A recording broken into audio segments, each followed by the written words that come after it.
Muy buenas tardes, sean todos bienvenidos a este octavo y último encuentro del ciclo de conversatorios titulado Hombres notables poco conocidos. El personaje que nos reúne hoy es Enrique Olaya Herrera, nuestro anfitrión, el profesor Armando Martínez. Tendrá como invitado en esta ocasión a Rodrigo Llano Izaza. Ellos nos harán la presentación de este personaje y posteriormente daremos la palabra a los asistentes. Bienvenidos. Buenas tardes a todos y bienvenido Rodrigo Llano a esta conversación sobre un personaje que debería ser más conocido de lo que es en Medellín, donde su antiguo aeropuerto lleva su nombre, Enrique Olaya Herrera, un hombre que en vida despertó mucha devoción entre todos los liberales colombianos y que probablemente estaba destinado a repetir presidencia si no se le hubiera atravesado la muerte a una edad muy temprana. Un hombre muy alto, rubio, de ojos verdes, muy buen mozo, y que despertó en la patria una gran devoción, al punto que cuando terminó su presidencia en los ranchos campesinos aparecía la imagen del Sagrado Corazón de Jesús acompañándolo. Y cuando empezó, vestido de ángel y con alas, la patria le decía, salva, en 1930. Entonces, una de las personas más indicadas para que hoy nos diga quién fue Enrique Olaya Herrera, es nada más y nada menos que el veedor del Partido Liberal, Rodrigo Llano. Así que, Rodrigo, tienes la palabra y empecemos a hablar de nuestro personaje favorito. Bueno, pues muchas gracias a todos por estar esta tarde aquí, lluviosa en Bogotá.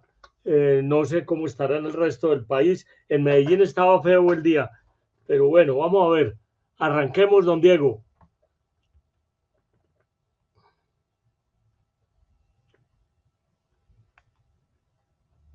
Diego. Ya.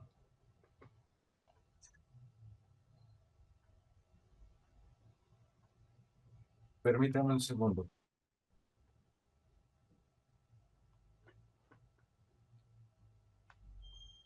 Ahí está la primera diapositiva.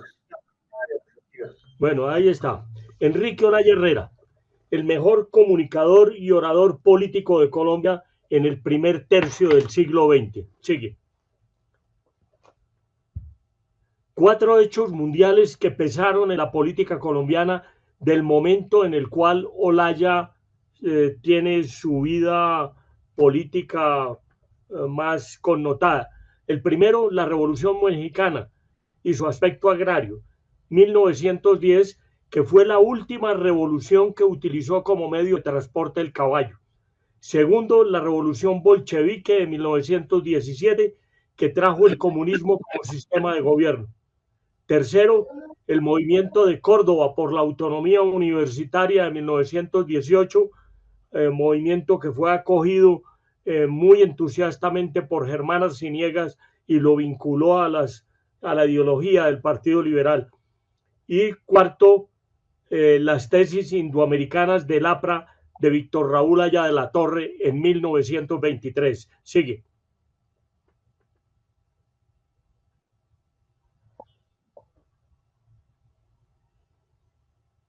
Dale. Hechos notables de Olaya. Primero, en el derrocamiento del dictador Rafael Reyes, fue quien en las calles, con su prodigiosa oratoria, movió la muchedumbre. En el Parlamento, como canciller de Jorge Holguín, logró la aprobación del Tratado Urrutia-Thompson, que arregló nuestras relaciones con los Estados Unidos después de la independencia de Panamá, y luego como canciller de la primera administración López Pumarejo, consiguió la aprobación del Protocolo de Río de Janeiro que estableció la paz con el Perú. Fue el presidente que debió enfrentar las consecuencias económicas por la crisis mundial del 29, por la guerra contra el Perú. Fue el que derribó la poderosa estructura gubernamental que la historia ha denominado la hegemonía conservadora, que ya llevaba 45 años de funcionamiento, y el que le devolvió la democracia plena a Colombia sin persecución a la oposición ni a la prensa. Fue el único presidente de nuestra historia que se atrevió a desafiar al sistema bancario con el establecimiento de la moratoria de la deuda externa y la rebaja de las deudas de los particulares. Sigue. Impuso la cédula de ciudadanía para evitar los fraudes electorales. La cédula de ciudadanía era una ley que se había aprobado por el liberalismo en el gobierno de Miguel el Bonzo Abadía Méndez, pero que solo vino a ser realidad reglamentada y aplicada cuando en el gobierno de Olaya el ministro era Gabriel Turbay Abunader. Eliminó la ley de minorías que tenía el liberalismo en condición de paria democrático. Fue el primero que suspendió el patrón oro en la convertibilidad de nuestra moneda. Cansado de las eternas luchas partidistas, fue de los fundadores del Partido Republicano y cuando comprendió que ese no era el camino, se retiró del mismo y volvió al liberalismo. Formó parte de los civilistas liberales en compañía de Nicolás Esguerra, Diego Mendoza Pérez, Alfonso López Pumarejo, Nemesio Camacho, que era el hombre más rico de su época, Eduardo Santos Montejo, Luis Cano, Luis Eduardo Nieto Caballero, entre otros, y con ellos el civilismo se apoderó de la conducción del Partido Liberal. Le dio a la mujer el derecho de entrar a la universidad, de compartir con el marido la patria potestad y de manejar con su esposo los bienes habidos en el matrimonio. Y fue el primero en reglamentar el deporte. Sigue. Reformó la ley de petróleos, dando paso al desarrollo de la conocida concesión Barco y la mayor búsqueda de hidrocarburos de nuestra historia hasta ese momento. Por primera vez en medio siglo, nombró un ministro de guerra civil, liberal, Carlos Adolfo Urueta, que era yerno de Rafael Uribe Uribe. Con el gobierno liberal de Olaya se despertaron las expectativas de un montón de minorías, cuya sumatoria hicieron grande al liberalismo. Gobernó sus primeros meses con el único presupuesto que hasta entonces no había sido aprobado por el Parlamento, el de 1930, cosa que se repitió hace unos pocos días en este país. Sigue. Un gran error de Olaya. En la sexta conferencia panamericana celebrada en La Habana, Cuba, del 16 de enero al 20 de febrero de 1928, que contó con la presencia del presidente norteamericano Calvin Coolidge, el delegado colombiano Enrique Olaya Herrera aceptó la propuesta del delegado norteamericano Charles Evans Hughes de las 4 columnas básicas del panamericanismo que expresó Olaya eran aceptables para Colombia. Una de ellas, la intervención norteamericana en los asuntos de los países al sur del Río Grande, cuando el Partido Liberal Colombiano, por el asunto de Panamá, era rabiosamente antiamericano. Esa fue una posición que nunca se le entendió a Olaya. Sigamos. Esta es una caricatura de Rendón, el gran caricaturista del momento que después se suicidó. Esta caricatura de Rendón muestra a las mayorías liberales enterrando a la hegemonía conservadora, que ya duraba casi medio siglo. Sigue. A la hegemonía conservadora que la tumbó, y esto es muy importante de verlo para explicar la llegada de Olaya. Más que la aparición de un candidato liberal que no despertaba temores entre los conservadores como Enrique Olaya Herrera, que había sido funcionario de gobiernos conservadores, 8 años ministro en Washington de gobiernos conservadores, más que la división conservadora entre Guillermo Valencia y el general Alfredo Vázquez Cobo, más que la pelea a muerte entre los sectores conservadores, más que el desgaste de 45 años en el poder y más aún que la actitud dubitativa del arzobispo de Bogotá, Monseñor Ismael Perdomo, que unas veces apoyaba a Valencia y luego a Vázquez Cobo, al conservatismo lo tumbaron la economía y la situación social. Sigue. La economía, porque entre 1923 y 1928 el endeudamiento externo creció un 743%, creciendo las deudas de los departamentos 20 veces y las de los municipios 8 veces. En 1925, la deuda externa representaba el 12.9% del PIB, el 99.4% del valor de las exportaciones, el 226% de las reservas internacionales y 2,5 veces los ingresos fiscales del país, cifras que para el fin de la hegemonía conservadora 2 años después representaban la tercera parte del PIB, 2.8 veces el valor de las exportaciones y casi 7 veces los ingresos fiscales de la nación. Y a muchos les parecía una simple frase de campaña electoral.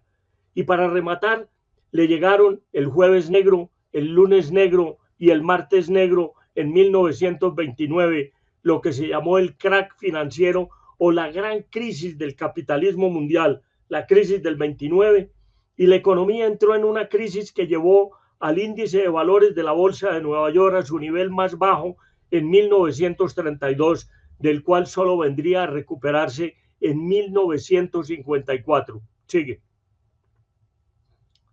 Otra caricatura de Rendón. Esta caricatura de Rendón, que se llama Regreso de la Cacería, representa al Bonzo Abadía mostrando la cantidad de patos que mató en desarrollo de su gran afición, la cacería, y al general Carlos Cortés Vargas mostrando la cantidad de muertos que dejó en Ciénaga en la llamada matanza de las bananeras. Sigue. Y la situación social también contribuyó a la caída de la hegemonía conservadora, porque ese periodo de 1885 a 1930, que los historiadores nos han querido vender como de una paz idílica, no fue tal. Las luchas populares desafiaron al régimen y poco a poco lo fueron minando. Podríamos decir que al régimen conservador lo bajó el pueblo a piedra. Censuraron la prensa mediante el artículo K de la Constitución, cerraron periódicos y expulsaron periodistas. En el exterior murieron Santiago Pérez, el Indio Uribe, Vargas Vila, César Conto y muchos más. En 1905 la lucha fue contra la matrícula, que afectaba principalmente a los negros. En 1907 la resistencia campesina de Montelíbano, departamento de Córdoba, que dirigía Eduardo Raúl Maecha, y la protesta contra la concentración de la tierra promovida por Juana Julia Guzmán con su movimiento Baluarte Rojo. Ella era de Montería, de esa región. En 1916, en toda la región de Córdoba, donde debieron enfrentar la represión del ejército al servicio de los terratenientes. En 1910, la aparición combativa del Quintín Lame en el Cauca y el Tolima, los movimientos agrarios en el Sumapaz en 1912, que dirigía Eufrosina Molano. Sigue. La aparición del grupo paramilitar llamado Los Fieles para combatir la sublevación contra los terratenientes en 1916. La fundación en Tolima y Cauca en 1920 del Supremo Consejo de Indios que orientaba a José Gonzalo Sánchez, que llevaron a la creación de las ligas campesinas en 1930. Despilfarraron la indemnización norteamericana por la separación de Panamá, 25 millones de dólares pagados anualmente del 22 hasta el 26 en cuotas de 5 millones por año. Reprimieron y asesinaron a los sastres en el gobierno de Marco Fidel Suárez. Se creó la Confederación Obrera Nacional CON en 1926. Dispararon contra los obreros de la Troco en 1927, cuando también se presentaron huelgas en Bavaria, los teléfonos de Bogotá, y el defensor de ellos era Gaitán, y los braceros de Puerto Colombia. Produjeron la matanza de las bananeras en la plaza principal de Ciénaga Magdalena el 6 de diciembre de 1928 y dispararon contra los manifestantes de la Universidad Nacional un año después, dando muerte al estudiante Gustavo Bravo Pérez con tropas al mando del funesto general Carlos Cortés Vargas. Sigue. Otra caricatura de Rendón. Sin duda uno de los bastiones para tumbar la hegemonía conservadora fue el caricaturista antioqueño Ricardo Rendón. Cada caricatura suya era un editorial de la oposición. Esta caricatura, llamada El Festín de Baltasar, del martes 4 de diciembre de 1928, representa al presidente de la República, el Bonzo Abadía Méndez, sentado a manteles disfrutando de la Constitución, el Tesoro Nacional, el presupuesto de guerra, los empréstitos, las obras públicas. Sigue. Al terminar su mandato, esta es la forma como sale Olaya del casa de los presidentes. A su derecha está su esposa y Alfonso López Pumarejo, y a su izquierda, que tiene el sombrero en alto, está Simón Boza Pereira y Eduardo Santos. Salió en brazos del pueblo, un pueblo que lo adoraba al final de su mandato. Sigue. Cargos de Olaya. Fue canciller de Carlos R. Restrepo, embajador en Chile, ministro de Agricultura de Jorge Holguín, canciller de Jorge Holguín, canciller de López Pumarejo, embajador en Estados Unidos, presidente de Colombia 4 años, miembro de la Dirección Nacional Liberal. En agosto 12, la convención reunida en el Teatro Colón, presidida por Alejandro López, IC quería decir ingeniero civil, y Armando Solano, nacido en Paipa, eligió nueva Dirección Liberal Nacional. Los principales eran Enrique Olaya Herrera, Gabriel Turbay, Carlos Arango Vélez, Francisco Rivera Escobar y José Miguel Arango, y suplentes Armando Solano, Aníbal Badel, Carlos Simons, Parmenio Cárdenas y Rafael Arredondo, y además fue embajador en Roma. Sigue. Su ciclo vital. Aquí está una foto de Guateque, Boyacá. Hay una estatua de Olaya Herrera, el más ilustre de sus hijos. Nace allí el 12 de noviembre de 1880.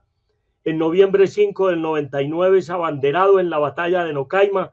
En 1901 aparece el primer ejemplar del periódico El Comercio, diario liberal de Bogotá, dirigido por Olaya y José Manuel Pérez Sarmiento. En 1903, en febrero 20, la hegemonía puso preso a los directores del Comercio, Olaya y Pérez, y les impusieron una multa impagable de 500 pesos que debió ser recogida entre numerosos liberales. Y el 10 de septiembre del 4, Olaya se gradúa en Derecho y Ciencias Políticas en la Universidad Externado de Colombia. Sigue. En 1905 es director de la sección cuarta del Ministerio de Relaciones Exteriores. En el 6, secretario de la Embajada de Colombia en Caracas. En el 9, detenido por presidir las manifestaciones contra Reyes y enviado a los calabozos de Cartagena.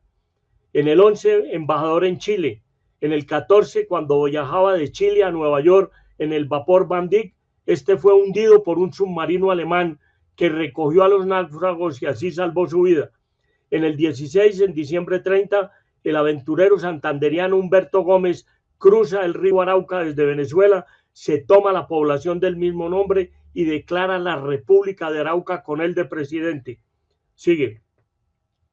El gobierno de Concha envió a los generales Jesús García y Salomón Correal, que tiene mucho que ver en el asesinato de Rafael Uribe, quienes recuperaron la zona con un despliegue de violencia que provocó la reacción de protesta de Olaya. En el 19, por su iniciativa, fue fundado el Automóvil Club de Colombia. En el 30, el expresidente Carlos R. Restrepo adhirió a su candidatura con un grupo importante de conservadores.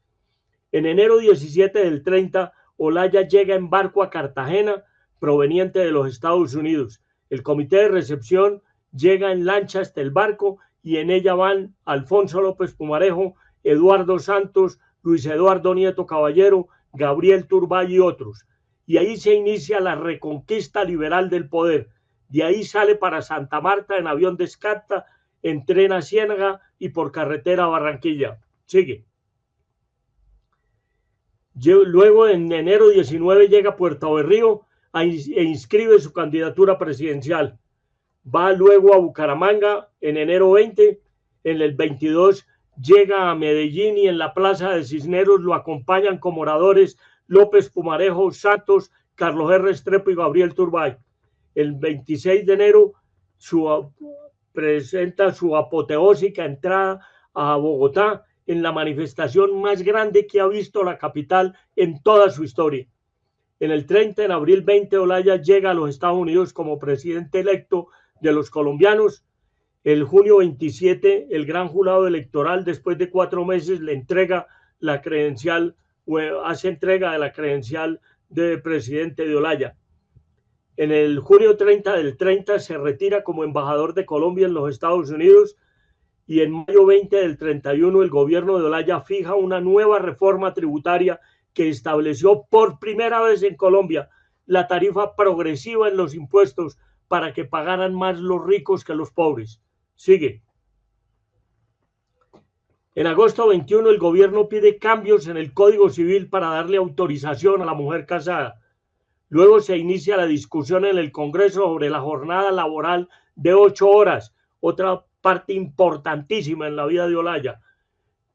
Luego crea la Caja Agraria, reglamenta las leyes del deporte, se entrevista con Roosevelt en Cartagena, termina la administración Olaya y en el 37, en mayo 5, la Asamblea de Bolívar proclama la candidatura de Enrique Olaya Herrera para el periodo 38-42. Sigue.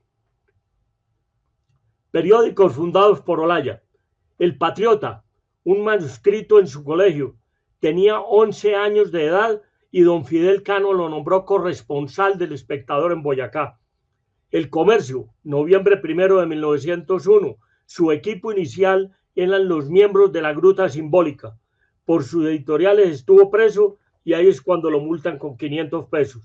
El Mercurio en 1904, la Gaceta Republicana en el 10, el Diario Nacional en el 15, fue colaborador del fonógrafo de los hermanos Williamson, el Republicano de Diego Mendoza y Carlos Arturo Torres, y del Autonomista de Rafael Uribe Uribe. Sigue. El Abanderado. En la batalla de Nocaima, cuando muere el general Zenón Figueroa, a sus 19 años de edad, el 5 de noviembre de 1899, en plena guerra de los 1000 días, guerra de los 3 años o guerra de los machetes, se produce la batalla de Nocaima, donde el comandante liberal era Zenón Figueredo y el abanderado de las tropas liberales, el joven guatecano Enrique Olaya Herrera. Sigue. En la Gruta Simbólica, miembros de la Gruta Simbólica fueron Olaya Herrera, Baldomero Sanín Cano, Max Grillo, que fue secretario de Uribe Uribe, el poeta Julio Flores, Diego Uribe, Clímaco Soto Borda, el gran poeta mamagallista impresionante, y Ricardo Inestrosa Daza, el fundador de la Universidad Externado de Colombia. Sigue. Contra Reyes. De agosto 7 del 4 a junio 9 del 9 fue dictador el general Rafael Reyes Prieto, que clausuró el Congreso y convocó a la segunda ANAC, Asamblea Nacional Constituyente. Reyes lo hizo sumamente bien en lo económico, pero en lo político fue un desastre. El pueblo en las calles obligó a Reyes a renunciar y el gran orador popular que arengaba a las muchedumbres en las jornadas del 13 de marzo fue Olaya. Olaya, como consecuencia de su lucha contra Reyes, fue detenido y enviado a las bóvedas de Cartagena, como ya dijimos. Sigue. El Partido Republicano. El 9 de enero de 1911 se funda el Partido Republicano, que tenía como cabezas visibles a Carlos R. Restrepo, Eduardo Santos, Enrique Olaya, el general Lucas Caballero, Nicolás Esguerra, Gabriel Vargas Santos, Diego Mendoza Pérez, Ricardo Tirado Macías, metido en el asesinato de Uribe Uribe, Eduardo Rodríguez Piñeres, Tomás Ociel Isman, Alfonso Villegas Restrepo y Luis Cano. Para el Partido Socialista se había ido Armando Solano. Los que permanecieron fieles a la liberal bandera en el bloque liberal que dirigía Uribe Uribe fueron, entre otros, Más Grillo, Fabio Lozano Torrijos, el firmante del tratado con el Perú, Laureano García Ortiz, canciller de Marco Fidel Suárez, Carlos Adolfo Urueta, que ya habíamos hablado de él, Jorge Enrique Delgado, Román Rosales, Felipe Santiago Escobar, Rodolfo García, José Ignacio Díaz Granados de Santa Marta, Aurelio Rueda Costa, Roberto Botero Saldarriaga, Francisco de Paula Borda y Germán del Corral. Sigue. Regreso al liberalismo. El 20 de mayo del 16, con el regreso de Enrique Olaya Herrera al liberalismo, comienza la desaparición del Partido Republicano. Y en febrero 22 de 1921, con el editorial del Tiempo escrito por Eduardo Santos y titulado El Partido Republicano y la Unión Liberal, se dio en tierra al republicanismo en Colombia. Allí expresó Santos, comillas, vamos a la unión liberal y a ella trasladamos nuestros dioses penates con la esperanza de verlos recibir no solo puro incienso, sino el grato homenaje de las obras cumplidas. Cierra comillas. Sigue. Se casa Olaya el 2 de diciembre de 1911 con una antioqueña, María Teresa Londoño. Ahí aparece en esa foto con sus dos hijas, María Emperatriz y Lucía Teresa. María Teresa, la esposa de Olaya, murió el 5 de mayo de 1962. Sigue. El Tratado Urrutia-Thompson, firmado el 6 de abril de 1914, entró en vigor el 2 de marzo del 22. Fue firmado por los plenipotenciarios de Colombia, José Urrutia, y el embajador norteamericano en Colombia, Tadeusz Thompson. Los opositores fueron Luis Cano y Laureano Gómez, pero el defensor en el Parlamento como canciller de la administración de Jorge Holguín Mayarino fue Enrique Olaya Herrera. Sigue. La Convención de Ibagué. El jefe Benjamín Herrera hace jurar a los convencionistas que el liberalismo renuncia para siempre al uso de las armas en la confrontación política. Es la que impulsa definitivamente a la Universidad Libre. Ordena a todos los liberales no colaborar con las administraciones conservadoras. Olaya desacata la orden de su partido y acepta el nombramiento que le hace Pedronelo Espina de embajador de Colombia en Estados Unidos para que cobre la indemnización americana por la pérdida de Panamá. Sigue.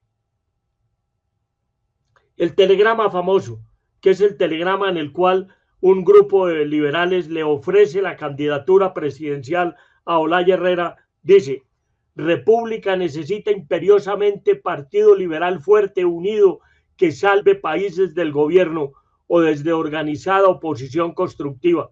Conocedores su vasto prestigio y leal adhesión a nuestra causa, solicitamos su autorización para postularlo, llegado el caso, como candidato presidencial, seguros de que con usted aquí a la cabeza podría el liberalismo desarrollar campaña electoral de incalculable trascendencia y repercusiones decisivas para el porvenir de Colombia. Firman Eduardo Santos, Gabriel Turbay, Francisco José Chaus y Roberto Botero Saldarriaga. Sigue. La respuesta de Olaya fue, comillas, explorar y conocer previamente no solo el parecer del liberalismo, sino el de los diversos sectores de la opinión pública que quieran juntarse en un programa y esfuerzos comunes para crear una situación que garantice al país el funcionamiento de un gobierno genuinamente nacional, conciliador, austero y progresista, capaz de abrir camino a una acción que vigorice el organismo político y económico de la nación, que asegure la prosperidad general y el bienestar del pueblo. Cierra comillas. Es decir, les aceptó con condiciones. Sigue. Contra López Pumarejo. Alfonso López Pumarejo, desde la Convención de Apulo, le dijo al liberalismo que debía prepararse para asumir el poder. López sabía que una candidatura suya uniría irremediable e inmediatamente al conservatismo, y Olaya sabía que él era la única carta factible que tenía el liberalismo. López trató de someter a Olaya a sus condiciones. Este no lo permitió y en Puerto Berrío comenzó a hacer maletas para devolverse a Estados Unidos. Allí tuvieron un fuerte enfrentamiento con la mediación de Eduardo Santos, donde López debió aceptar las condiciones del guatecano. Sigue. Las campañas electorales, consignas. La ciudad amurallada, antigua y glorificada, siente una alegría tal que descorre su muralla para que entre Enrique Olaya, gran caudillo liberal.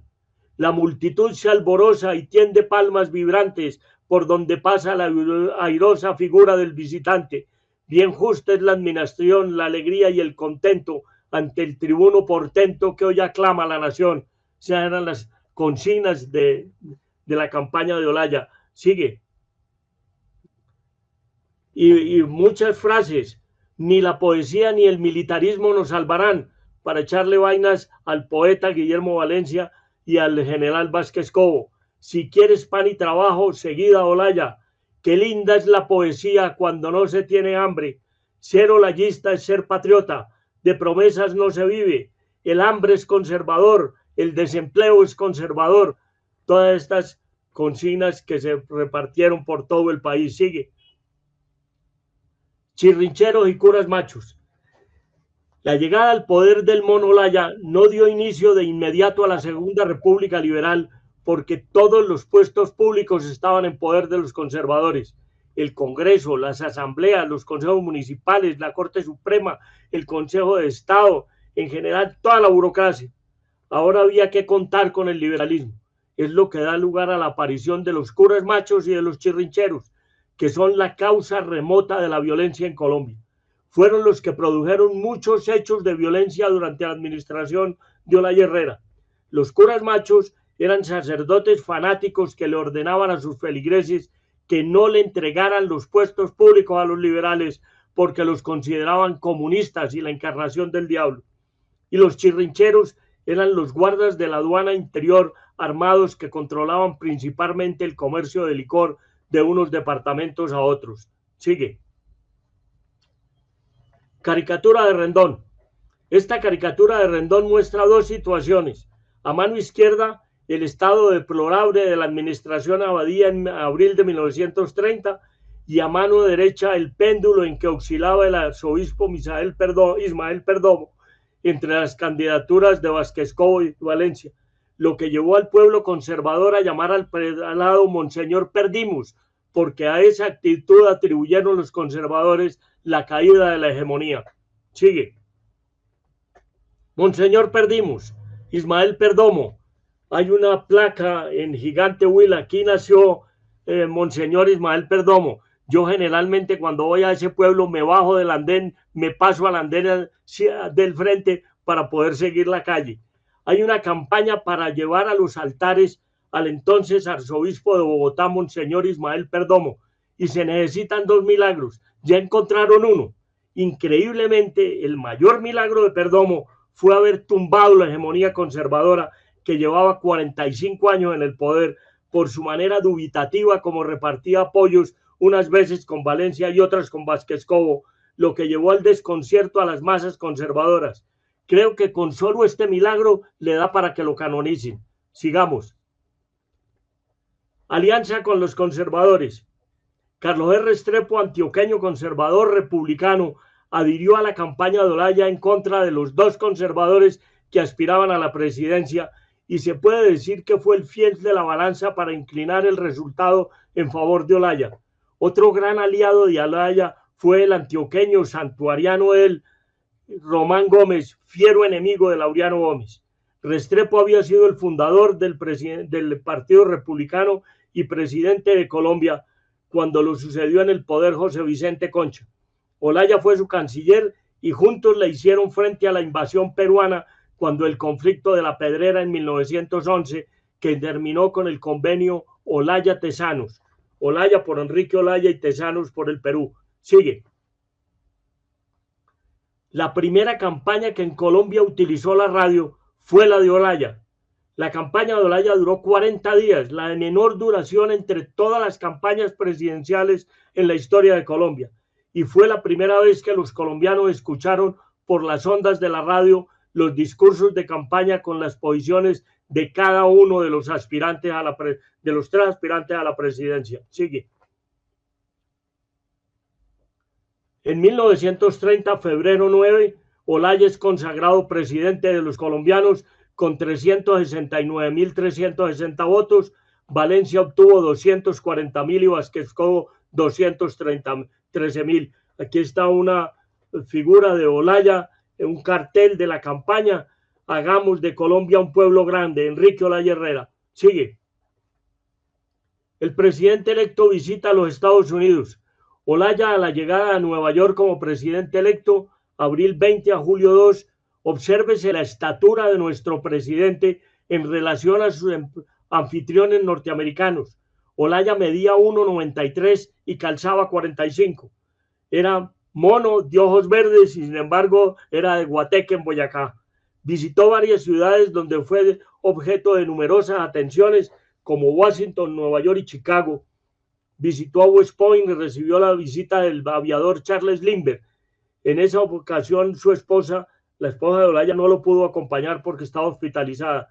Puso en orden sus funciones como embajador y presentó renuncia al cargo. El presidente Herbert Hoover fue a despedirlo. Sigue. La segunda misión Kemmerer. La primera había sido la que había creado el Banco de la República en la administración de Pedronelo Espina. Esta es la segunda misión que comienza en agosto 10 del 30. Kemmerer volvería a Colombia en el 31, cuando ya se había agotado el ciclo de auge y colapso de las exportaciones masivas de capital de los Estados Unidos. Para entonces se habían cerrado las esclusas del crédito externo y las reservas internacionales del país se encontraban prácticamente exhaustas. Las legislaciones pedidas bajo la asesoría de la misión hizo más flexible el manejo del patrón oro, exigiendo al banco menos reservas sobre la circulación monetaria.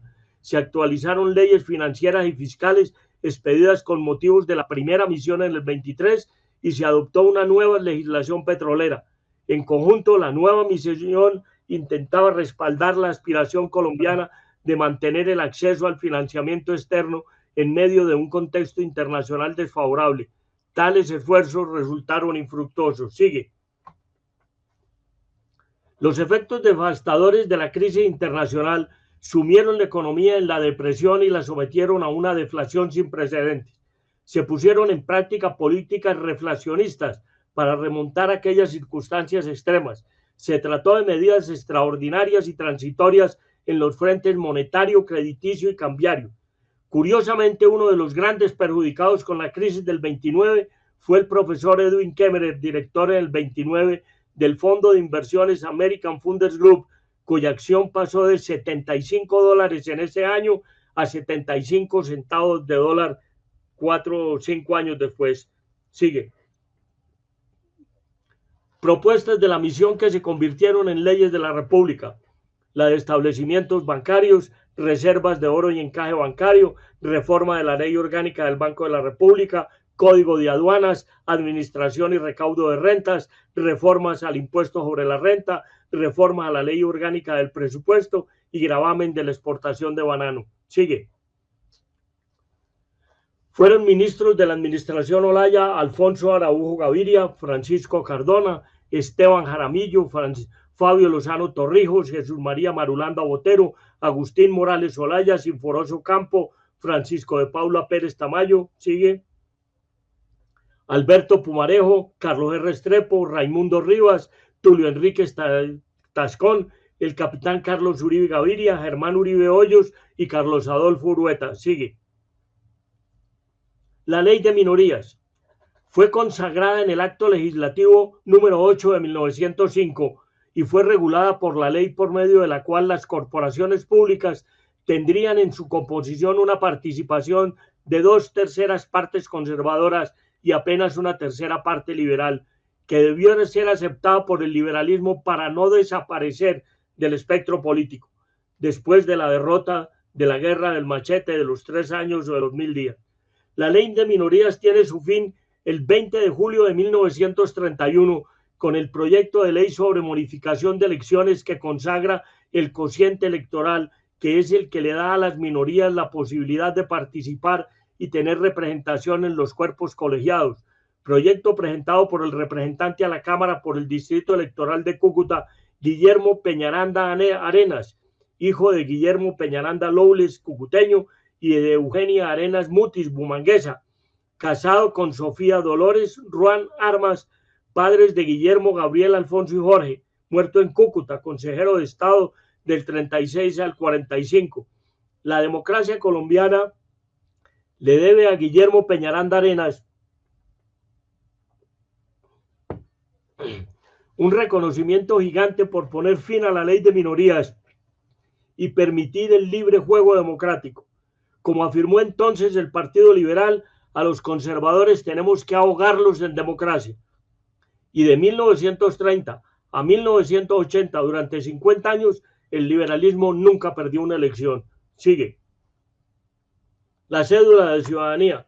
Proposición del honorable representante a la Cámara Gabriel Turbay Abunader en octubre 8 del 29. Comillas, adóptase la cédula de ciudadanía para todos los efectos civiles que deberá ser solicitada por todo ciudadano colombiano que llegue a la mayoría de edad. Dicha cédula será de carácter obligatorio para ejercer el derecho al sufragio. Cierra comillas. Que se volvió ley 31 del 29, sancionada por el Bonzo Abadía el 12 de noviembre de ese año, pero solo vino a ser reglamentada por el ministro gobierno de la administración Olaya, Gabriel Turbay, el 5 de mayo del 34 con el decreto 944. Sigue. Olaya y la mujer. Esta es Lucila Rubio de la Verde, una gran luchadora por los derechos de la mujer.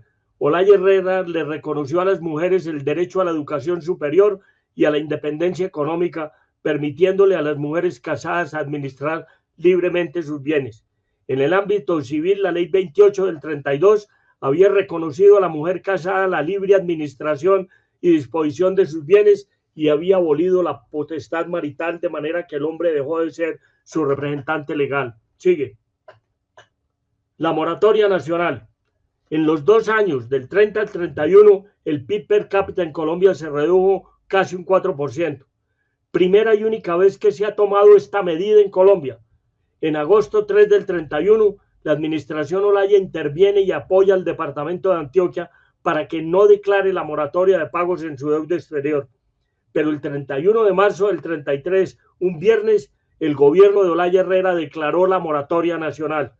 En julio 19 del 33, el gobierno de Olaya rebajó por decreto un 40% del capital de los deudores hipotecarios. Sigue.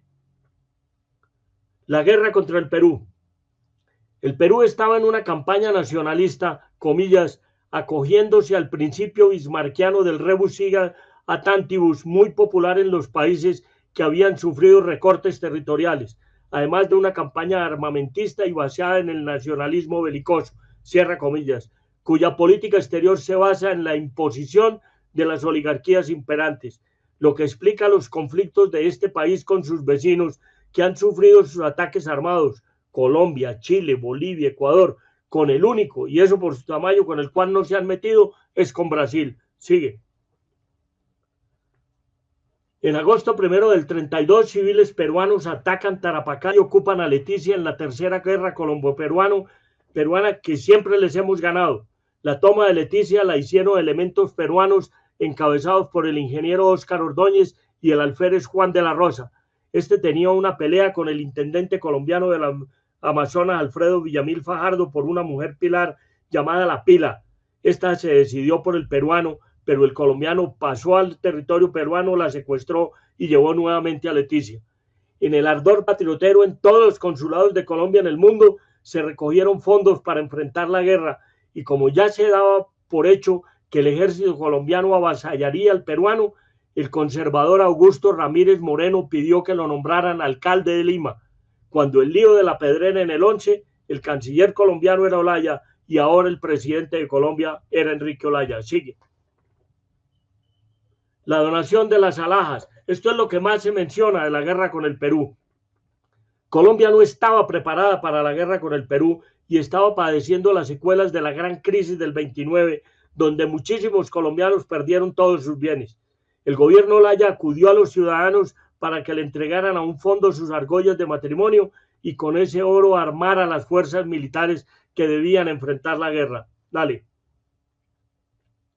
La economía en tiempos de Olaya. Miremos las reservas internacionales. Bajaron de 30 millones a 17 millones. La inflación pasó del 19,7, 21,5, 24,4, 41,4, 39,6. Y la tasa de cambio en pesos por $1 aumentó 62%. Esta es la parte terrible de las medidas que tuvo que tomar Olaya para enfrentar la crisis del 29 y la guerra con el Perú. Pero miremos el país, sigue.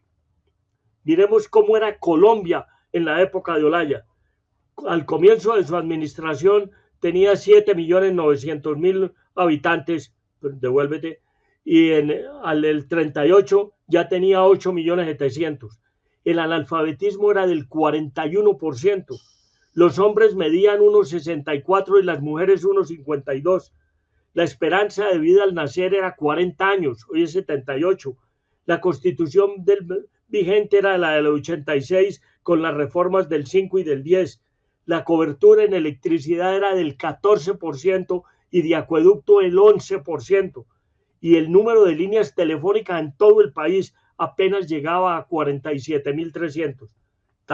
Estamos hablando de un país supremamente pobre. Sigue. El Protocolo de Río. El 25 de mayo del 33 se firma en la Sociedad de las Naciones en Ginebra el armisticio que pone fin a la guerra, y el 25 de mayo del 33 las tropas peruanas se retiran de Leticia. En octubre del 33 se reúnen las partes en Río de Janeiro. Por Colombia asisten Roberto Urdaneta Arbeláez, conservador, Guillermo Valencia, conservador, y Luis Cano, liberal. El protocolo se firma el 24 de mayo del 34. Sigue. La muerte de Luis Miguel Sánchez Cerro, presidente de la Junta Militar de Gobierno en el Perú en el periodo 31-33, de ascendencia afro, pero pinta de cholo, derrocó del poder a Augusto Leguía, enfrentó a Aya de la Torre en las elecciones del 31, le hicieron una trampa espantosa, animó a los civiles peruanos que se tomaron a Leticia, fue asesinado por el aprista Abelardo Mendoza Leiva el 30 de abril del 33 y fue sucedido por el general Óscar Benavides. El viaje de López Pumarejo a Lima. El general Benavides, compañero de cargo diplomático de López Pumarejo en Londres, lo invitó a viajar a esa ciudad, a donde se trasladó con su hijo Alfonso López Michelsen. Su viaje fue definitivo para la consecución de la paz. Gabriel Turbay, embajador, en junio 5 del 34, con el decreto 1233, nombrado ministro extraordinario y plenipotenciario en Lima, dejando el Ministerio de Gobierno de la administración Olaya. Sigue. La sucesión presidencial. Enrique Olaya Herrera y Alfonso López Pumarejo en esta foto. En noviembre 16 del 32, la Junta Parlamentaria acoge a López Pumarejo como jefe único. En noviembre 6 del 36, la Convención Liberal acoge a López como su candidato presidencial para el periodo 34-38. López, días después, acepta la candidatura. En 1933, este año, y 1891 han sido los 2 años con el peor invierno de nuestra historia. En diciembre 14, López Pumarejo interviene en la 7ª Conferencia Interamericana de Montevideo. Sigue. Salido Olaya de la presidencia y de la Cancillería de López Pumarejo, el Partido Liberal, con esas veleidades reeleccionistas que ha tenido a lo largo de su historia, volvió a mirar a Olaya como su candidato para alcanzar de nuevo la presidencia de Colombia. Y en mayo 5, la Asamblea de Bolívar lo acoge como candidato para el periodo 38-42. Sigue. Muerte en Roma. Olaya, nacido en Guateque, muere en Roma el 18 de febrero de 1937 a los 57 años de edad en la clínica Quisisana por un accidente cardiovascular. En febrero 20, sus restos son sepultados provisionalmente en el cementerio de verano de la ciudad de Roma. Sus restos llegan a Nueva York, donde reside su hija, en mayo 8. En mayo 11, los restos de Olaya se embarcan en un buque a vapor con rumbo a Colombia. En mayo 15 llegan a Buenaventura y en mayo 20 Enrique Olaya Herrera es sepultado en el cementerio central de Bogotá. Aquí hay una foto del entierro de López. Ahí están Gabriel Turbay, Alberto Lleras, Alfonso López, en fin, sigue. Por su atención, muchas gracias. Me eché 50 y pico de minutos. Muchísimas gracias por esta invitación y espero que hayan podido tener una mejor idea de lo que fue en la vida política Enrique Olaya Herrera. Muchísimas gracias. Gracias, Rodrigo. Hace 50 minutos sabíamos muy poco de Enrique Olaya Herrera. 50 minutos después sabemos muchísimo de Enrique Olaya Herrera, con lo cual hemos cumplido la meta de estas sesiones, que es conocer mucho de personas que son desconocidas. Solamente voy a hacer algunos comentarios a esta ponencia tan completa, con lo cual lo felicitamos como todos los 60 personas que estuvieron conectadas. La primera es que la concentración conservadora se rompe en 1930 por la división de la votación conservadora entre los dos candidatos, cuya suma nos daría 453.943 votos. Si hubiera habido un solo candidato, le hubiera ganado al candidato liberal, que no alcanzó esa suma. La segunda cosa interesante es que en una fotografía de los afiches de campaña se ve claramente que dice el candidato de la Concentración Nacional. Hay que tener en cuenta que el periodo administrativo 30-34 se llama Concentración Nacional porque Olaya quería que fuera un gobierno prácticamente bipartidista. La República Liberal solamente comienza en el 34 con López Pumarejo, que es así su consigna: no más colaboración, República Liberal. Pero este periodo es Concentración Nacional, como lo mostró muy bien su afiche de campaña.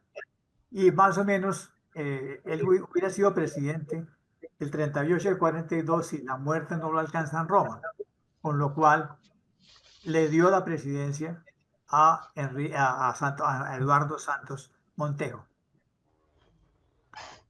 Hay que recordar siempre a esta gran dama, María Teresa Londoño Sáenz, su esposa. Ella lo conoció cuando él iba en un vapor por el Magdalena preso por orden de Rafael Reyes. Ella lo vio de 1,90 y pico en el barco con otros estudiantes presos. Él la acercó, se hizo amigo de él. Ella iba con sus hermanas a Nueva York y a su regreso él le pidió entrar a la casa y se casó muy joven, porque muy joven fue incorporado al gobierno por su mentor, Carlos R. Restrepo. Ella es la primera dama por primera vez en la historia colombiana, porque se hizo poner oficina en Palacio, se hizo poner secretaria y fue muy importante tanto en la recolección de fondos para comprar los barcos que negoció Vázquez Cobo para la guerra con el Perú, como que ella le metió muchas manos a la famosa ley de la que nos has hablado, que le dio a la mujer la libertad para manejar sus bienes patrimoniales sin intervención del marido. Hay dos cosas muy interesantes en la vida de Olaya y es el manejo de las dos grandes crisis que tuvo que enfrentar. La primera, el impacto de la crisis mundial que en Colombia se comenzó a notar abiertamente a mediados de 1931. Y las medidas que él tomó para proteger las reservas de oro, que las protegió hasta donde pudo. Pero además, él creó dos bancos para poder enfrentar la crisis con créditos. La Caja de Crédito Agrario, Industrial y Minero, para darle crédito a los industriales y a los campesinos, y el Banco Central Hipotecario para financiar las obras. Y además una prima que le puso a los cafeteros para paliar la crisis, de modo que él se portó muy bien en el manejo de la crisis mundial con las medidas que tomó. Y la segunda, pues, es la crisis de lo que se llamó el conflicto con el Perú. Ni en Perú ni en Colombia hablamos de la guerra con el Perú, hablamos del conflicto con el Perú. Y él tomó medidas rápidas, con ayuda de los pilotos alemanes de la SCACTA, con el señor Boy, y esa guerra fue muy interesante porque la ganó su contrincante en la campaña presidencial, el general Vázquez Cobo, pero nunca hubo una declaración de guerra. Eso no existió nunca. Simplemente el general Vázquez Cobo ordenó disparar y recuperar Caucayá y Tarapacá y todo lo que hubo que recuperar rápidamente. Ayudó a un joven estudiante que asesinó al presidente del Perú cuando salía del estadio, una parada militar, y su sucesor lo convencieron que no ganaría la guerra.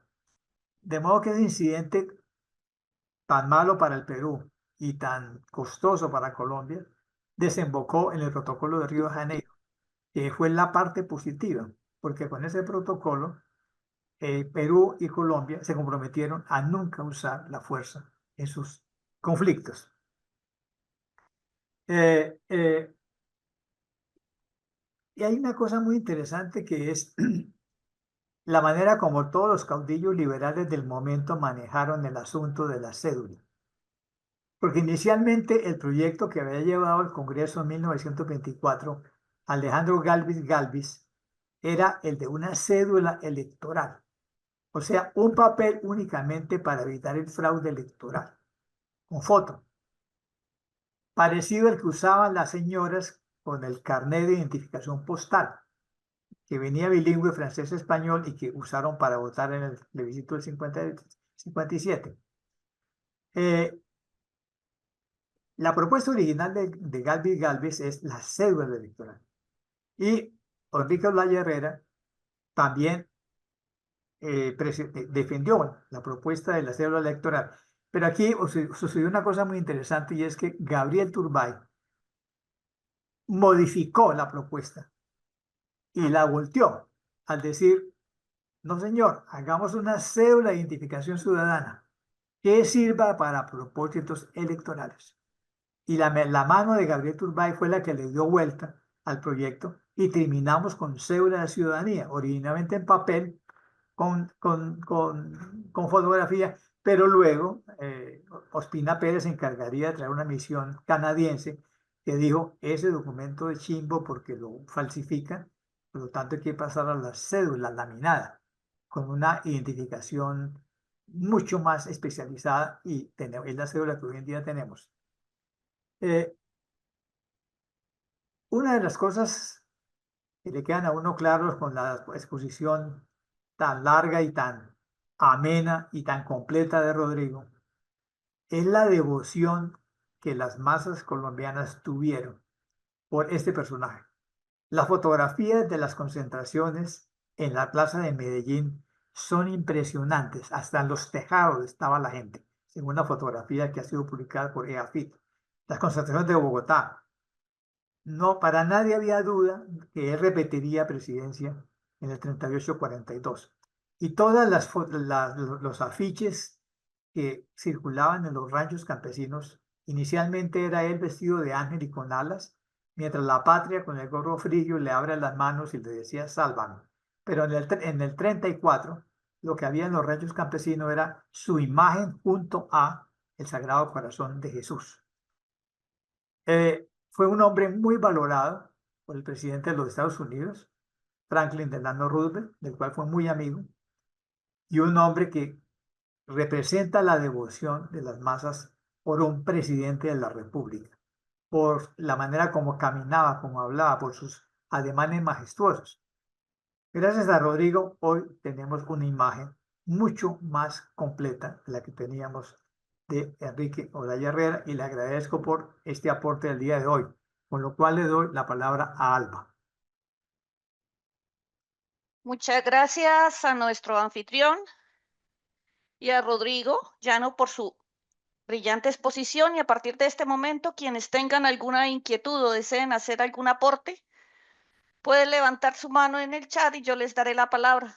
También pueden hacer la pregunta a través del chat y yo se la transmitiré a nuestro anfitrión y a su invitado. Nos decía José Asunción Suárez que quería hacer algún aporte en este conversatorio. ¿Puedes levantar el micrófono?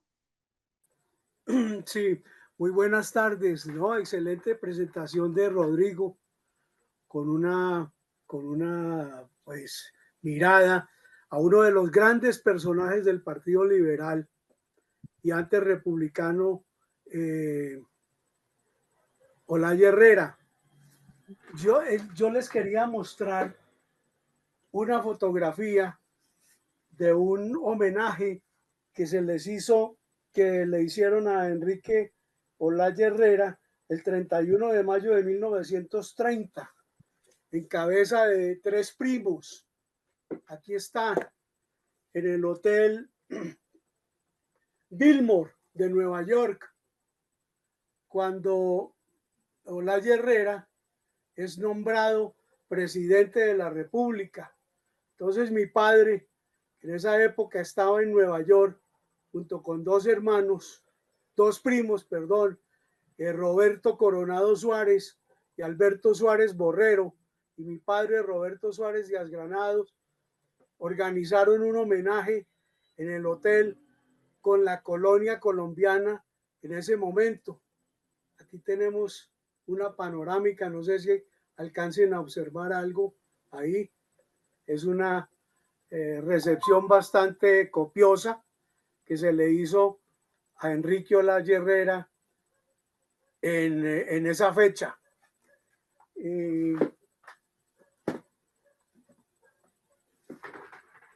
pues eso era lo que quería agregar porque la presentación de Rodrigo estuvo muy completa. Otra observación que quería hacer es que también de los pilotos de SCAPTA, hay uno que era primo hermano de mi madre que también intervino en ese conflicto, que fue Francisco Gómez Niño, cuyo busto se encuentra en la bella población de la villa de Oiva, allá en el Parque Central. También estuvo ahí el capitán Gómez Niño, cuyo nombre hoy también está exaltado en los Llanos Orientales, en la Escuela de Aviación. Muy bien, muchas gracias nuevamente.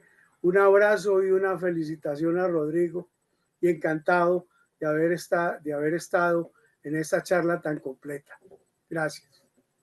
Muchas gracias, José. Voy a darle la palabra a Elena y posteriormente se la doy a René. Elena. Gracias. Voy a leer unos chats que le han enviado al doctor Llano.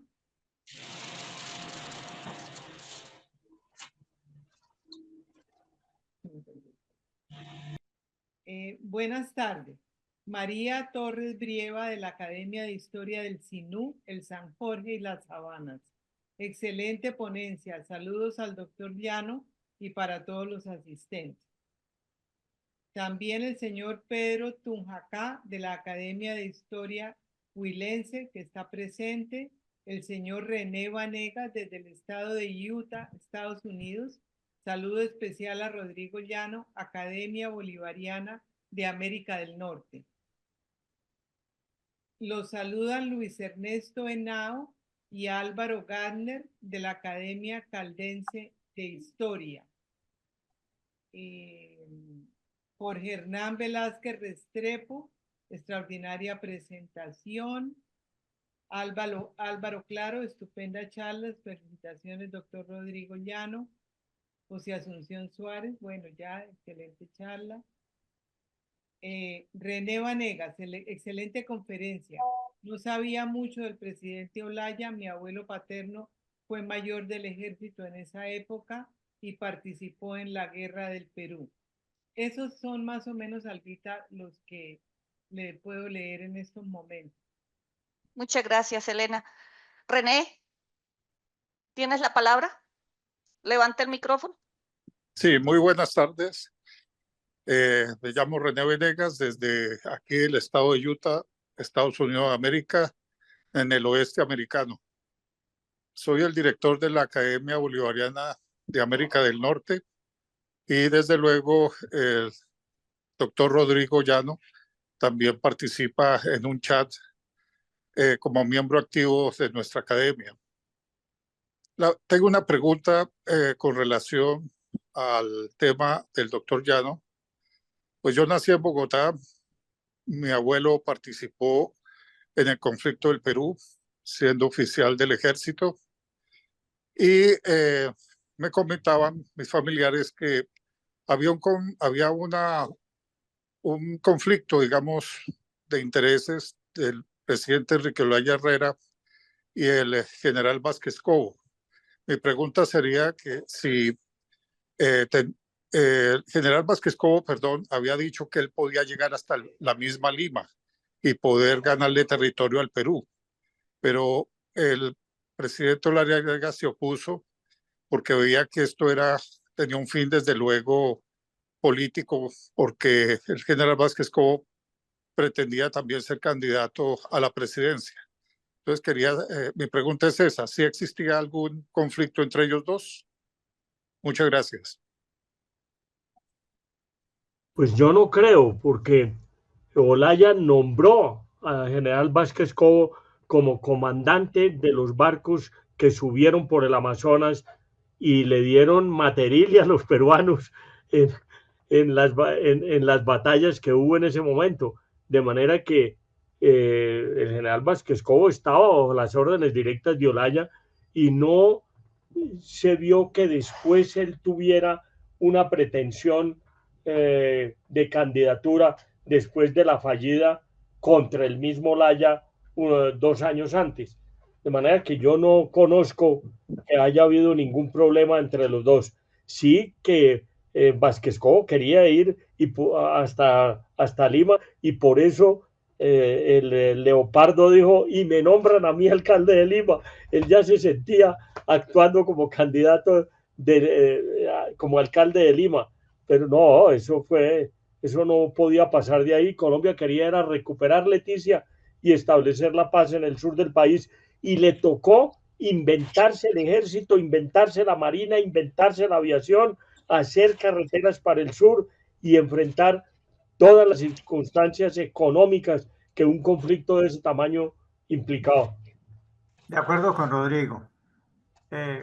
Olaya Herrera no hubiera permitido ninguna incursión en el territorio peruano. Es más, se les concedió en el armisticio que no fuera arriada el pabellón peruano en Leticia. Vinieron soldados del Perú, levantaron el mástil y se llevaron la bandera con todo y mástil, porque se les concedió que no pasarían por la vergüenza de que el pabellón peruano fuera arriado, y una comisión intermediaria. Pero la cosa positiva es que el nuevo gobierno peruano, que reemplazó a quien alcahueteó la invasión, hizo todo lo posible para que todas las asperezas se limaran con el protocolo de Río de Janeiro, que fue la parte positiva que quedó de este conflicto.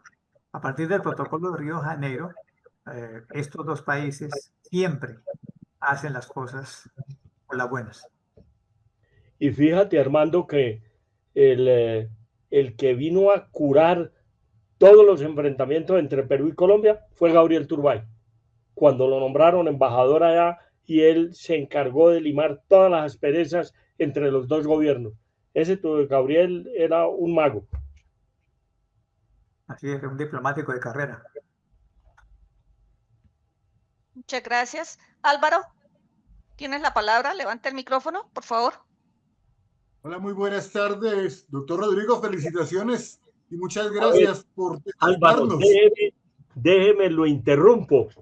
Aunque, doctor Armando, me lo voy a atravesar al doctor Armando Martínez en felicitarlo a usted por ser el ganador del Premio Nacional de Historia de la Academia Colombiana de Historia que preside el doctor Armando Martínez.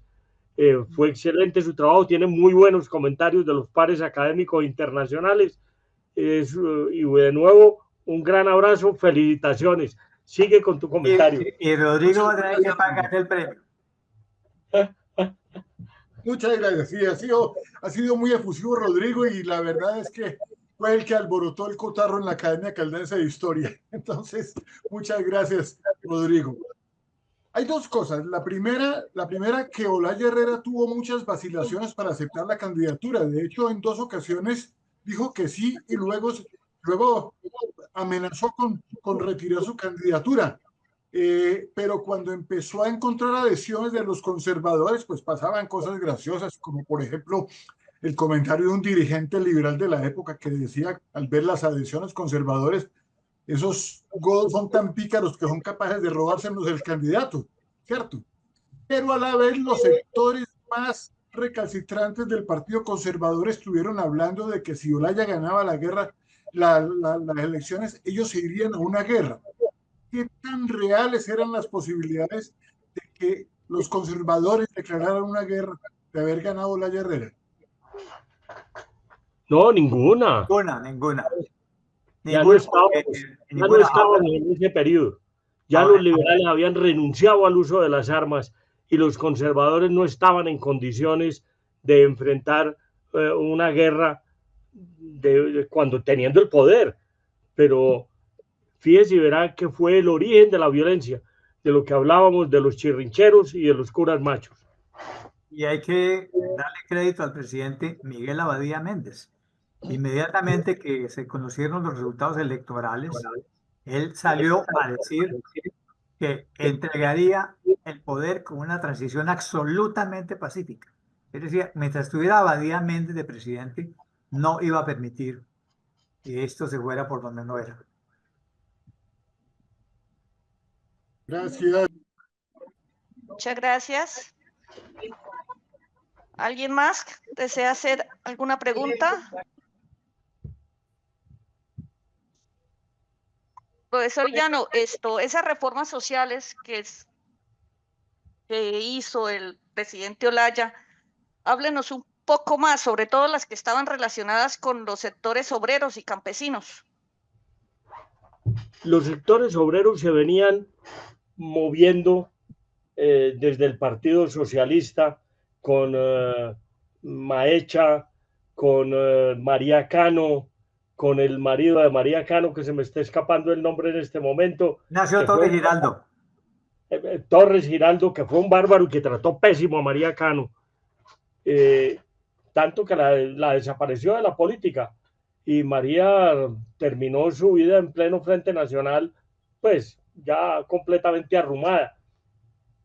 Todos esos sectores sociales vinieron a formar, a sacar la cabeza en tiempos de Olaya, y se vinieron a consolidar en los tiempos de Alfonso López Pumarejo.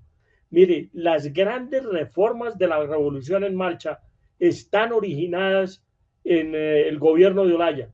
Por ejemplo, la ley de tierras, esa es hechura de Francisco José Chaus, un chocuano que vivía en Popayán, que después fue gaitanista y que se habló que podría ser candidato presidencial. Fue un extraordinario ministro. Ese le entregó en bandeja de plata la reforma de la ley de tierras a López Pumarejo para que la impusiera en su revolución en marcha en la reforma del 36. De manera que lo que se hizo en los sectores sociales, en los sectores sindicales, fue todo el fermento que se hizo en la hegemonía conservadora, que se consolidó en las épocas de Olaya, y que tuvieron una ley de la República, por así decirlo, y una fundación ya como sectores, como centrales obreras en el gobierno de López Pumarejo. Hay algo que quiero agregar a Rodrigo. A mucha gente le impresiona que este mono de 1,90 y pico de ojos verdes y rubio venga de un pueblito boyacense que se llama Guateque. ¿De dónde salió este hombre en Guateque? Pues quiero decirles que el papá de él, que se llamaba Emeterio Olaya Ricaute, por los dos apellidos sabrán que venía en línea directa del primer marqués de San Jorge del Valle de Bogotá, don Jorge Miguel Lozano de Peralta. O sea, a él le corría la sangre azul, así su papá fuera un hacendado de papa y trigo en Guateque. No sabía. Es un Lozano Ricaute su papá, la élite santafereña. Hágame el favor. Ay, perdón que yo meta la cucharada, Albita, es que yo no sé cómo levantar la mano porque estoy en el celular mío. Tranquila, Carmen C., tienes la palabra. Rodrigo y Armando, sobra palabras para decir la majestuosa conferencia. Y como yo sé a quién me estoy enfrentando, a Rodrigo y Armando, entonces yo me leí dos documentos, el de Alejandro Galvis, el tomo primero, que habla de la historia de un político, y el otro de Tirado Mejía. No, sí, de Tirado Mejía. Entonces, pues ya lo dicho está, ¿qué más se le puede agregar? Pero entonces me voy a referir al año 29, con el antecedente que Olaya Herrera fue uno de los constituyentes del año 9. Creo que esa fue como la primera participación grande en política de él, el año 9. Bueno, pero un poco pensando cómo fue el surgimiento de la candidatura de él, que ya bastante se habló Rodrigo sobre el tema. Es decir, la Dirección Nacional Liberal del año 29 había elegido a 3 miembros, uno Samper, otro un general y por supuesto a López Pumarejo. Los dos anteriores, pues prácticamente renunciaron a la posibilidad de la Dirección Nacional Liberal y asume entonces Alfonso López Pumarejo la dirección de la Dirección Nacional Liberal con la idea que ha dicho reiteradamente Rodrigo, que el Partido Liberal debía rescatar la presidencia de la República. Enfrentado naturalmente al Partido Conservador, al gobierno de Abadía, que estaba, digamos, que estaba apoyado de cierta manera por el arzobispo Perdomo, que influyó grandemente en el, digamos, en el apoyo al Partido Conservador, pero el Parlamento pues estaba dividido en las fracciones entre Guillermo Valencia y el Vázquez Cobo. De todas maneras, pues esa división conservadora naturalmente que ayudó. Ahí había un nombre de un Julio Holguín, que era como el que el presidente de ese momento utilizaba como lleve y trae para pedirle a López Pumarejo que por favor interviniera, que no fuera necio y que por favor apoyara a alguno de los, con su hueste liberal, a alguno de los candidatos conservadores, a lo cual López Pumarejo siempre pues se negó naturalmente. Y sí, ciertamente, Olaya Herrera decía que él no quería ser candidato porque él nunca estuvo de acuerdo con que fuera, digamos, candidato únicamente del Partido Liberal, sino por el contrario, como de tratar lo que fuera la convergencia, digamos, bipartidista en ese momento. Entonces, finalmente, sí, interesante cómo llegó, pues, Olaya Herrera a Barranquilla, se desplazó en lo que llamaban el hidroavión, con todo ese séquito que nombra Rodrigo, de Eduardo Santos, de Gabriel Turbay, de Nieto Caballero, bueno, en fin. Y llegan de sorpresa a Puerto Berrío porque lo que se había pensado era que volaba de Barranquilla a Bucaramanga. Sin embargo, por inclemencias del clima en ese momento, tuvieron que, ¿cómo se dice?, acuatizar ahí pues en el río, en Puerto Berrío. Y sí, esa noche... Carmen C., perdón que te interrumpa, por favor. Sí, bueno, finalmente para decir que Olaya Herrera fue amigo también de Alejandro Galvis Galvis. Y de hecho, Alejandro fue el gobernador de Santander de Olaya Herrera. Y en ese libro de Alejandro, él cuenta cosas muy interesantes de su amistad con Olaya Herrera. Y bueno, pues sí, y hablar de doña María Teresa, la esposa de él, algo que no se ha dicho, que fue lo siguiente, que yo lo vine a saber ya fue en el gobierno del doctor Barco, que ella fue una abanderada también por lo que fue la niñez abandonada, la niñez desprotegida. Y en el gobierno de Olaya Herrera también se creó, digamos, lo que fue como las madres sustitutas. Daban los niños de los orferinatos, digamos. Carmen C., por favor. Ya. Qué pena contigo, pero tenemos problemas con el tiempo. Vamos a darle la palabra a Julio. Julio, levanta el micrófono, por favor. Muy buenas tardes. Muchas gracias, Julio Mario Villamizar. Al doctor Rodrigo, felicitarlo. Excelente presentación. Un saludo desde Cúcuta. Doctor Rodrigo, este reconocimiento que se le hicieron a los antiguos militares que participaron en la Guerra de los 1000 días, el cual se creó como un escalafón de militares, ¿eso se hizo durante el gobierno de Olaya Herrera o de López? Perdóname, ¿qué?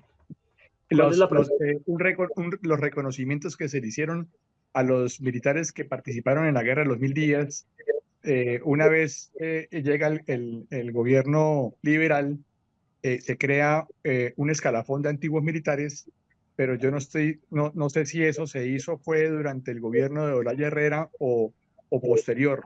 ¿Usted tiene conocimiento? O sea, le daban un reconocimiento. Una idea. Es que le daban a los antiguos militares se le daba un reconocimiento que consistía en un año de salario del grado que le reconocieran a esos antiguos militares. Y de ahí está también el tema de que el coronel no tiene quien escriba porque al abuelo de García Márquez nunca le llegó ese reconocimiento, nunca le llegó esa paga. Pero es que yo no sé si eso se creó o se gestionó durante el gobierno de Olaya Herrera. Esa era como mi inquietud, pero bueno. Sí, Eso se hizo durante el gobierno Olaya como un gesto de reconciliación bipartidista. Se les pidió que probaran sus servicios durante la Guerra de los 3 años con testigos. Y eso formó un fondo de declaraciones y de testigos que se encuentra en el Archivo General de la Nación. Ese fondo, quien lo ha usado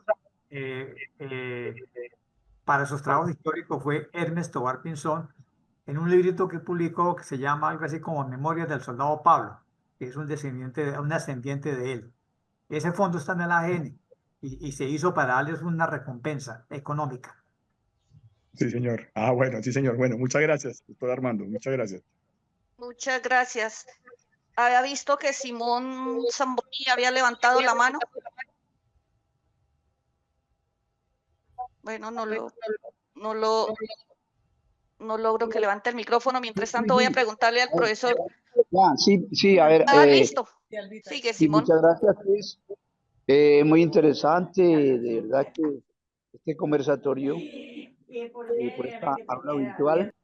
Yo quiero preguntarle sobre lo bueno que hizo o ha hecho el Partido Liberal sobre las ideas libertarias, pues en Colombia desde su inicio se ha preocupado y desde luego como cuáles ellas, la abolición de esclavitud, entre otros, porque una cosa muy corta nos puede explicar. No, perdón, estamos hablando de Olaya Herrera y no del Partido Liberal. Estamos hablando específicamente de una persona y no quiero que nos vamos por las ramas o vamos hablando de otros temas. Bueno, perfecto, sí, bien, estamos tocando el trasfondo desde el inicio y de los personajes que han dado pues surgimiento a nuestra república, entendido. En otra oportunidad entonces tendremos entrar en materia. Muchas gracias sobre el tema que le pregunté. Muchas gracias. Profesor Rodrigo, yo le pregunto, al presidente Olaya le tocó enfrentar lo de la crisis del 29, que se apreció ya para el 31, a finales. Uno de sus grandes obras fue fomentar la industria nacional y sus grandes obras públicas. Háblenos sobre esa parte de su trabajo. El primero que hizo keynesianismo en el mundo antes de Keynes fue Olaya. Keynes decía que a la gente había que meterle dinero al bolsillo para que pudieran tener con qué comer. Y si no había nada que hacer, Keynes decía, consígase 1 millón de personas que abran un hueco y les paga. Y después consigue otro 1 millón de personas que tapen ese hueco y también les paga.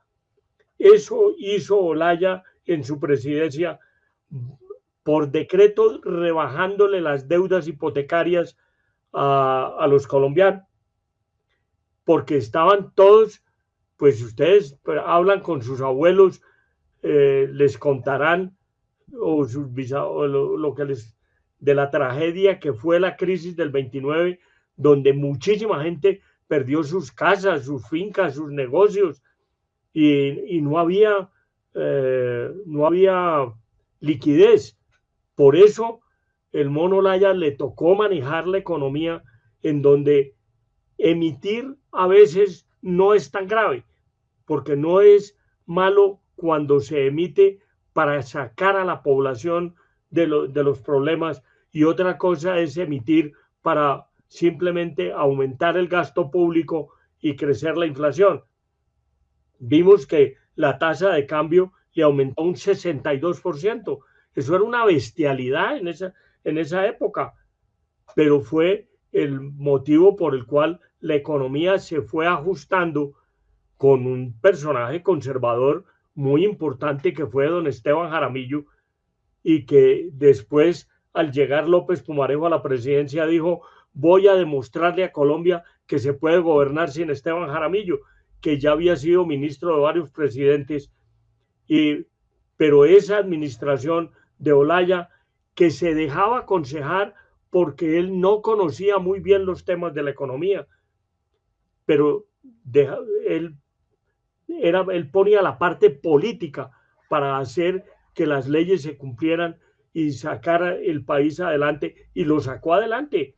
Lo sacó adelante que las mismas masas populares lo iban a reelegir, y lo hubieran reelegido con absoluta seguridad en el 38 como presidente para el periodo 38-42. Entonces vuelvo y digo, él hizo keynesianismo antes de Keynes.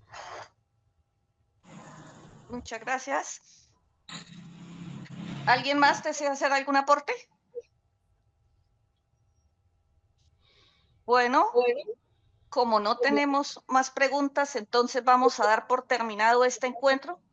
Le damos las gracias a nuestro anfitrión y a su invitado, y les comento a todos los participantes en estos conservatorios que posteriormente, en unas fechas, se les dará noticias a través del WhatsApp sobre los nuevos conversatorios y los días para celebrarlos. Y le damos la palabra a Elena para que cierre el ciclo. Bueno, quiero agradecerles a nombre del Centro Colombo Americano y de la Academia de Historia la asistencia de todos ustedes. Al doctor Llano, muchísimas gracias. A todos los que también han participado en los otros conversatorios. Estamos muy contentos con este trabajo de Contemos Nuestra Historia. Hemos conocido muchos personajes de los cuales no habíamos oído ni hablar nunca. Ha sido una retroalimentación sobre la historia de Colombia, historia que muchas veces no nos contaron en el colegio. Un agradecimiento especial a Armando Martínez por todo este trabajo, por toda la sapiencia, y desde el Colombo Americano, con todo mi equipo, con Albita, con todos, de verdad muy agradecidos con todos ustedes por su asistencia, por estar siempre presentes. Muchas gracias. Muchas gracias, Elena. Bueno, yo para cerrar voy a hacerle una pregunta al profesor Martínez. Profesor, asistimos a un ciclo que se llamaba de personajes poco conocidos. ¿Qué hace que la historia los olvide? ¿Por qué decidimos recordar a unos y a otros no?